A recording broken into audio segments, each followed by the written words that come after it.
एक बहुत अमीर आदमी ने एक भिखारी से पूछा, तुम तो इतने हट्टे कट्टे हो फिर भी भीख क्यों मांग रहे हो? भिखारी बोला, साहब मेरे पास महीनों से कोई काम धंधा नहीं है, अगर आप मुझे नौकरी दें तो मैं भीख मांगना छोड़ दूंगा। अमीर बोला, मैं नौकरी तो नहीं दे सकता, लेकिन तुम मेरे बिजनेस पार्टनर बन सकते हो। मेरे पास एक चावल का प्लांट है, तुम चावल बाजार में सप्लाई करो और मुनाफा महीने के अंत में बांटेंगे। भिखारी ने कहा, लेकिन कैसे बांटेंगे? क्या मैं 20% लूंगा और आप 80%? अमीर बोला, मुझे सिर्फ 10% चाहिए, बाकी 90% तुम्हारा होगा, ताकि तुम जल्दी तरक्की कर सको। भिखारी ने जोरों से काम शुरू कर दिया। उम्दा चावल और सस्ते दामों से उसकी बिक्री बहुत बढ़ गई और उसे खूब मुनाफा हुआ। लेकिन जब मुनाफा बांटने का समय आया तो भिखारी ने सोचा, सारी मेहनत तो मैंने की है, तो अब अमीर आदमी को 10% क्यों दूं?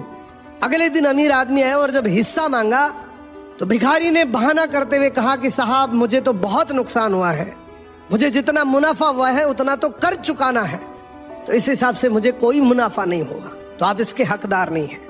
अमीर आदमी ने कुछ नहीं बोला और वहां से चला गया। भिखारी बड़ा खुश हुआ, सोचा सारा प्रॉफिट मेरा हो गया। अब भिखारी उन पैसे से रोज मौज करे। ऐसे करते करते उसके पास से सारे पैसे खत्म हो गए। अब पैसे भी नहीं है और काम धंधा भी नहीं है, तो मजबूरन उसको फिर से भीख मांगना शुरू करना पड़ा।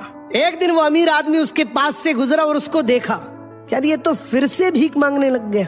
अमीर आदमी ने एक बहुत अच्छी बात बोली कि इस दुनिया में गरीब और अमीर आदमी जो होता है ना, उसमें सबसे बड़ा डिफरेंस होता है उसकी सोच का। एक रिच माइंडसेट हमेशा ये सोचता है कि मुझे भी प्रॉफिट हो जाए और मेरे साथ जो काम कर रहे हैं उनको भी प्रॉफिट हो जाए, लेकिन एक पुअर माइंडसेट हमेशा ये सोचता है कि जो भी प्रॉफिट हो सिर्फ मुझे ही हो।